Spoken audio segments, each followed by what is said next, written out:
Rocket's primary ability is Bombard Mode. Bombard Mode allows you to fire out a whole bunch of projectiles in quick succession.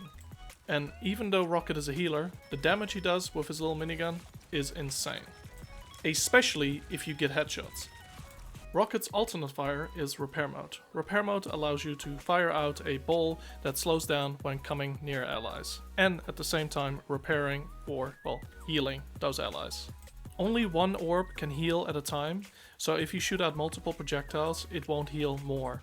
However, it is smart to fire out multiple projectiles to get multiple allies healed at the same time, because the orb only has a certain amount of health it can give. Instead of just firing towards your target blindly, it's always smart to try ricochet them off the walls a little bit, allowing the ball to come back and heal more allies. Don't worry too much about this when you are trying to heal your flying allies, because there's not much you can bounce off in midair. Now we move on to one of Rocket's best abilities, the Rebirth Station. This allows Rocket to put down a station that can rebirth one ally. It's very handy to always hide these in battle. Another strategy I sometimes like to use is instead of using it straight away at the start of a fight, I actually don't use it until I think someone is about to die and then throw it somewhere behind me. This is a lot more risky because if someone dies and you didn't actually throw it out, you will lose that one extra comrade. The Rebirth Beacon actually also shoots out a small bunch of armor packs, allowing you to gain an extra 25 health for the fight. Once this health is gone, it's gone for good until you pick up another pack. It also actually pumps out one more pack, which is a Rocket Jetpack, which allows you to jump really high into the air, which is extremely handy for certain characters who do not have much escape abilities. Rocket also gets the Jetpack Dash. Now what Jetpack Dash allows you to do is dash towards an area that you are looking at. It can even be towards the sky.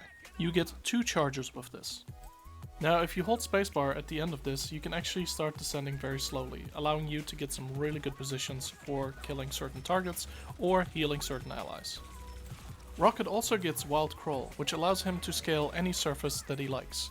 This can be extremely handy with the jetpack as well, because you can quickly scale a wall, burst away from the wall, and then float in midair and still have another jetpack left, in case you need it to escape a situation. Rocket's ultimate ability is Cosmic Yarn Amplifier. This allows him to put down a little station that will attach itself to any nearby ally. All these allies will get a massive damage boost, allowing them to kill things a lot faster.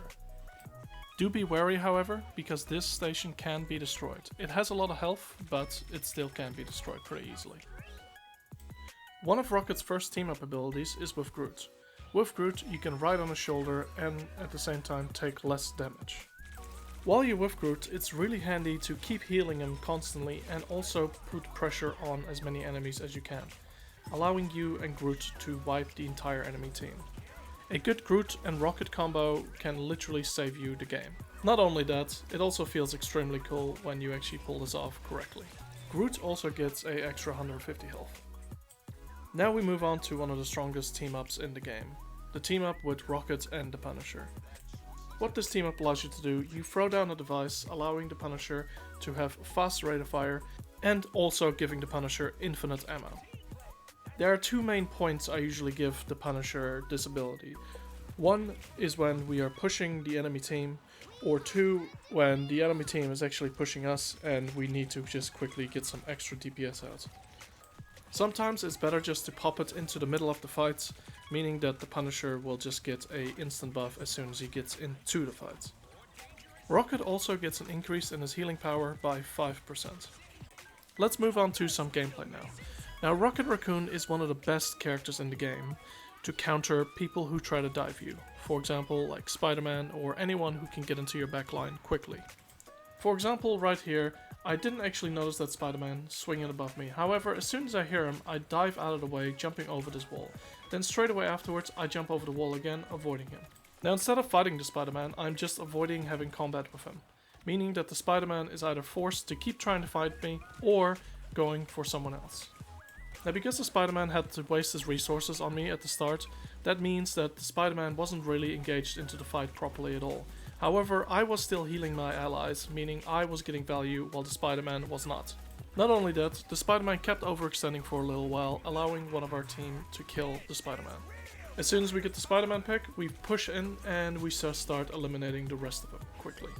The next clip is a push map, which means that we need to try push the cart as far as we can.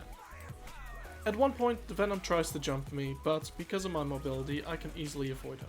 I do however realize that he's probably going after the other healer, so I turn around to back him up. Luckily for me, I wasn't the only one who noticed it and immediately get backed up by most of the DPS. Now we do try to finish off the Venom, however he does slightly escape. It doesn't matter too much because we realized that the Hulk actually ended up getting a peck on one of the healers on their backline. Because we only have to push up to the gates, me and Luna Snow both pop our ultimates to secure the victory here. Our tanks keep pushing up, which is really good, and I just keep healing them from a distance. They push up all the way to the enemy spawn, meaning that the enemy has to deal with them before they can actually exit the spawn properly. I still try to heal them as much as I can, and shooting out a few cheeky bullets every now and then as well. When your tanks are this aggressive, it's always good to make sure that they stay at full health for as long as possible. When trying to team up with a Groot, you always want to make sure that they are a nice and aggressive Groot. You always want to make sure you're backing them up, and if anyone's attacking them, you prioritize that target first. In this clip right here, I try to heal as much as I can at the beginning of the fight. As soon as I see some openings, I go for the kills. Now the handy thing about riding Groot as well is that you can always see who Groot is aiming at, meaning that you can prioritize targets with him. And as the Groot player, you will also be able to see where Rocket's firing, so you know where enemies are. I did not communicate with this player, however I knew exactly what he was thinking and what to do to help him out. Anyway, that's all the time I have for now. Hopefully you guys liked the video. If you did, maybe leave a like, maybe subscribe, you know, that's all up to you. Anyway, I'll catch you guys in the next episode. See you later.